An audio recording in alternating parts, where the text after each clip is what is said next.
Hi, my name is Mary Stahl, and I am so glad that you are watching today. Today I want to talk about a leadership principle that, if we allow it to happen into our lives, we will never be where we want to be.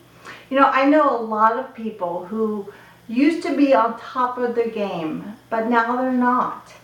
They used to be impact people. And I believe that there's one reason, among many, but today there's one reason that they're not still walking. Even the Bible talks about situations that used to happen in people's lives. They were running strong, but then they faltered. I want you to listen to Galatians chapter 1, verse 6 and 7. Paul is talking to the church, and this is what he says. I am astonished. I am shocked that you so quickly have turned away to another gospel. Even a gospel that really is not a gospel. You know what? That speaks a lot to me. I'm shocked. Why do people turn away from what they knew was right? Even in my life, I have a friend who is a dynamic mother. She championed ministries. She led people, and something happened in her life, and today she struggles with addiction. I had a youth pastor in my life who had a major impact on who I am today, and the last I heard, he was separated and divorced from his family, and he was driving a taxi. I know of a business that had a dynamic team. They were going strong, they were booming in the area, they were expanding, and that team got sideways. And today the doors are closed and that business is no more. Maybe you have had a passion and a dream to do something, but because of this one thing, you've stopped. Well, today we're going to look at that one thing. And it's actually in Galatians chapter 2. So if you want to get out your Bible, if you want to look at Galatians chapter 2, here's what was happening. Paul was talking to his friend Peter. And this is what he says. And I'm going to read it to you. I think. Yeah. When Peter came to Antioch, I opposed him. I opposed him to his face. So Paul was talking to Peter, and he says, "For what you did, Peter, was very wrong. When you first arrived, you ate with the Gentile Christians who were not circumcised. But afterwards, when some friends of James arrived, you changed."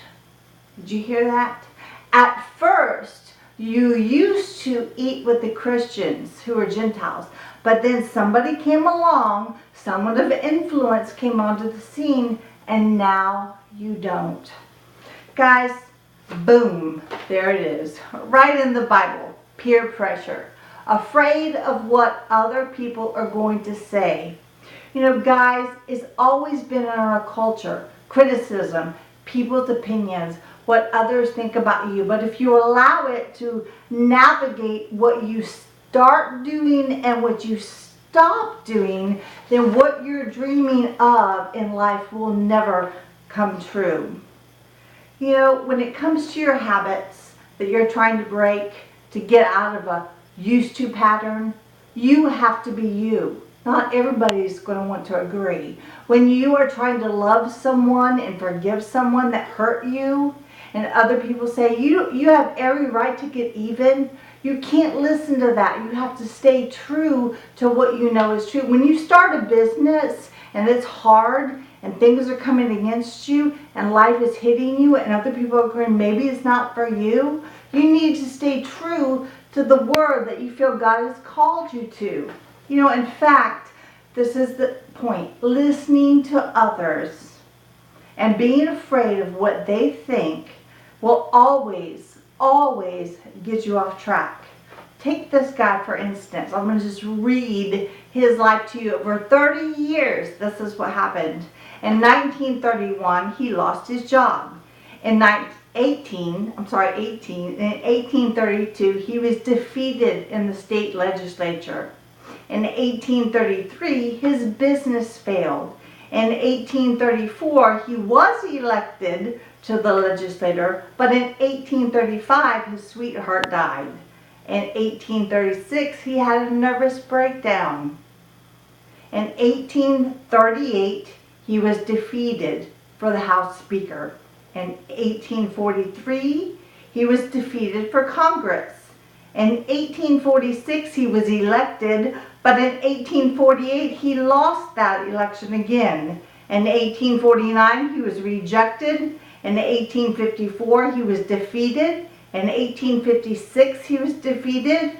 In 1858, he was defeated. So we see a period of 12 years that he was defeated, defeated, defeated. Can you imagine lunch with this guy? And he said, look man, 12 years, how long are you going to do this? Obviously, it's maybe not God's will. Could you imagine the family Thanksgiving dinner? What you doing this year? Are you sure you want to do that? Can you imagine if this man would have given up on what he felt God wanted him to do? Today, our world would be completely different because that man was Abraham Lincoln. Abraham Lincoln fought hard, refused to listen to other people so that his dream and his calling could come true. Guys, he changed the world. My question to you is, what has God put in your heart that you believe that he wants you to do? And what are other people saying? Listen to the voice of God. Don't be persuaded by what other people say. Make sure what you're doing lines up with the word. And then you be you. You be true to that.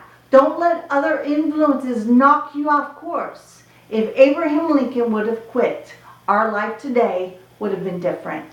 If you quit, well, the world will be different. Dig your feet in. Plant in your calling. Finish your task. Do it afraid.